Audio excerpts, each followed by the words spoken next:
Sir Vijayasai Reddy effect ఇప్పుడు జగన్మోహన్ రెడ్డి గారి పైన పడిందని అంటున్నారు సార్. అంటే మొన్నటి నుంచి కూడా విజయసాయి రెడ్డి గారు కామెంట్స్ చేయడం చూస్తున్నాం. కోటరీ దాటి బయటకు రాకపోతే జగన్మోహన్ రెడ్డి గారికి భవిష్యత్తే ఉండదని అన్నారు.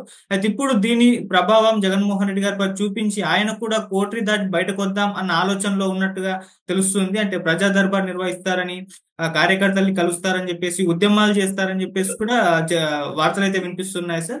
మరి ఎలా ఉండబోతుంది ఇప్పుడు అప్కమింగ్ జగన్మోహన్ రెడ్డి గారి వ్యూహాలు ప్రజల్లోకి రాబోతున్నారు కదా, మరి దీన్ని కూటమి వాళ్ళు ఎలా ఎదుర్కొంటారు?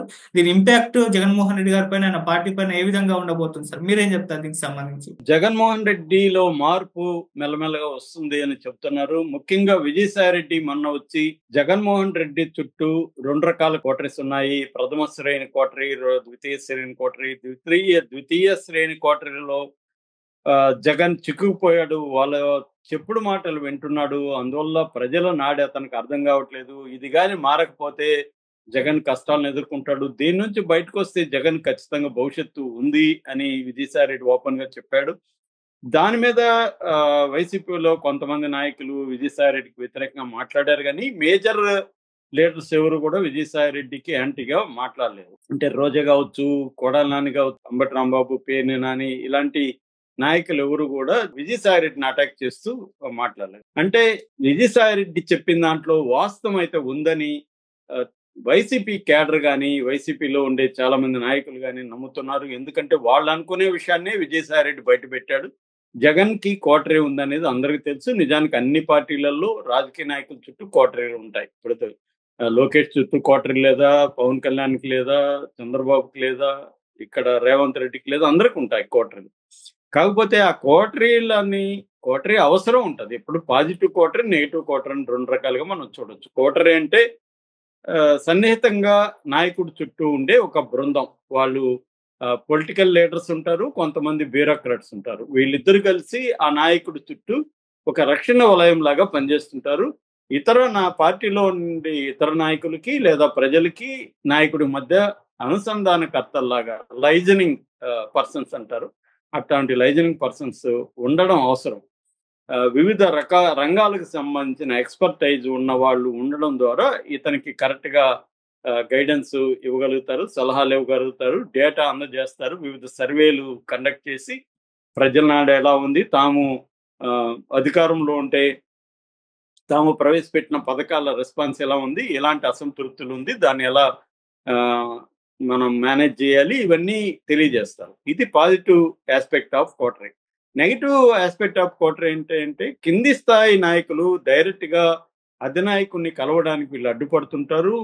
వాళ్ళు కోటరీ వాళ్ళని అడ్డుకునేస్తుంది. చివరికి జగన్ పీరియడ్లో అయితే ఎమ్మెల్యేలని, ఎంపీలని, ఎమ్మెల్సీలని, ద్వితీయ లీడర్షిప్ అంటే లోకల్ లీడర్షిప్ ని కూడా జగన్ని కలవనీయకుండా వీళ్ళు అడ్డుకున్నారు. పదే పదే తాడేపల్లికి రావడం, గంటలు లేదా రోజులు వెయిట్ చేయడం, నిరాశతో విరిగిపోవడం. ఎందుకంటే అనేక చోట్ల పార్టీలోనే అనేక వర్గాలు ఉంటాయి, వాళ్ళ మధ్య సమస్యలు ఉంటాయి. వాటన్నిటిని అధినాయకుడి దగ్గర తీసుకుపోవాలనుకుంటారు. అట్లాగే ప్రజా సమస్యలు ఉంటాయి, ఫండ్స్ ఉండవు, అభివృద్ధి చేయాలి. కొంతమంది సీఎంఓ నుంచి ఏమి ఇది ఉండదు. చివరికి ఎట్లా తయారైందంటే ఒక ఎమ్మెల్యే, ఒక ఎమ్మెల్సీ, ఒక ఎంపీ తమ నియోజకవర్గాల్లో ఏదైనా పనిచేయాలంటే బ్యూరోక్రాట్స్ ఎవరు వీళ్ళ మాట వినని పరిస్థితి. అక్కడ ఎవరో ఒకసారి చెప్పారు, ఒక ఎంపీ, సార్ ఇక్కడ నుంచి హైదరాబాద్ నుంచి ఒక మందుబాటులు తీసుకెళ్తుంటే పట్టుకుంటే వాళ్ళని కూడా నేను రక్షించలేకపోతున్నాను. లేదు, నాకు తెలిసిన వాళ్ళకి ఒక ఆరోగ్యం బాగోలేకపోతే ఒక హాస్పిటల్లో మంచి ట్రీట్మెంట్ ఇప్పించలేకపోతున్నాను, నేను ఎందుకు ఇంక ఎంపీగా ఉండాలి? ఏదన్నా అడిగితే ఎస్పీకి ఫోన్ చేసినా, కలెక్టర్ ఫోన్ చేసినా, సీఎంఓ నుంచి ఫోన్ చేయించండి అంటారు. నేను ప్రతిదానికి సీఎంఓ దగ్గరికి వెళ్తే వాళ్ళు నన్ను కేర్ చేయరు అని వాపోయిన సందర్భాలు ఉన్నాయన్నమాట. ఎవరు? ఎమ్మెల్యేలు. దీనికి ప్రధాన కారణం కోటరీ. సో ఇది జగన్ కి ఇబ్బంది అయింది. కార్యకర్తలు అసంతృప్తిగా ఉన్నారు, కింది స్థాయి నాయకులు అసంతృప్తిగా ఉన్నారు. జగన్ సామాజిక వర్గం అయిన రెడ్డి కాంట్రాక్టులు కావచ్చు, రెడ్డి వ్యాపారస్తులు కావచ్చు, ధనిక రెడ్డి వర్గం కావచ్చు, లీడర్షిప్ లో ఉన్న రెడ్డి వర్గం కావచ్చు, దీన్ని ఈయన ఇప్పుడు ప్రథమ శ్రేణి కూడా సజ్జలో వచ్చినాక ఈయన పక్కన పెట్టాడు. ద్వితీయ శ్రేణి కోటరీ అంటే మన చెవిరెడ్డి భాస్కర్ రెడ్డి లాంటి వాళ్ళు రంగంలో దిగారు తర్వాత. అది నేను మొన్న సపరేట్ వీడియో కూడా చేశాను. ఇప్పుడు ఇవన్నీ అయినాక జగన్ మారుతున్నట్టు చెప్తున్నాడు. జగన్ 2.0 అంటారు. 2.0 అనే వెర్షన్, కొత్త వెర్షన్, జగన్ వెర్షన్ వచ్చిందని. ఇప్పుడు జగన్ ఏం చేయబోతున్నాడంటే ఆల్రెడీ 9 నెలలు అయిపోయింది. అంటే ఇంకా దగ్గర 1 ఇయర్ ప్రభుత్వానికి. ఇప్పుడు ఈ ప్రభుత్వం ఒక పెన్షన్ తప్ప ఇంకేమి ఇవ్వట్లేదు అనేది ఒకటి. రెండోది అనేది ఫండ్స్ నిలిచిపోయినాయి. సో ఇలాంటి విషయాలంతా అంటే రైతులు, విద్యార్థులు, మహిళలు ఇలాంటి వర్గాల సమస్యల మీద పోరాటం చేయాలనేది జగన్ ఒక ప్లాన్. రెండవది ప్రజా దర్బారు. ఆల్రెడీ ఇప్పుడు ఏర్పాట్లు జరుగుతున్నాయి. తాడేపల్లి దీంట్లో ప్రజా దర్బార్ నిర్వహించి ప్రజలతో డైరెక్ట్ గా ఎటువంటి అపాయింట్మెంట్లు అవసరం లేదు. ప్రజా దర్బార్లు ఎవరైనా వచ్చి జగన్తో మాట్లాడొచ్చు, వినతి పత్రాలు ఇవ్వచ్చు. వినతి పత్రాలు డీల్ చేసే దానికి ఒక వ్యవస్థను కూడా ఏర్పాటు చేశారు. ఎప్పటికప్పుడు అవి డిస్పోజ్ చేయాలి, పేరుకుపోకుండా చూసుకోవాలి. అట్లాగే కార్యకర్తలకు ఎక్కడెక్కడ ఇబ్బందులు ఉన్నాయి దానికి లీగల్ సెల్స్ ని ఏర్పాటు చేయాలి. కార్యకర్తలు జైల్లో ఎక్కువ కాలం ఉండకుండా చూసుకోవాలి.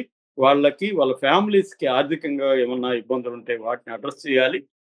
దానికి సపరేట్ గా ఫండ్స్ కేటాయించి దానికి టీమ్స్ ని పెట్టాలి ఎక్కడికక్కడ లోకల్ గా అని చాలా టౌన్లలో లీగల్ సెల్ ఆఫీసులు కూడా మనం ఓపెన్ చేసినట్టుగా మనం వార్తలు చూసాము.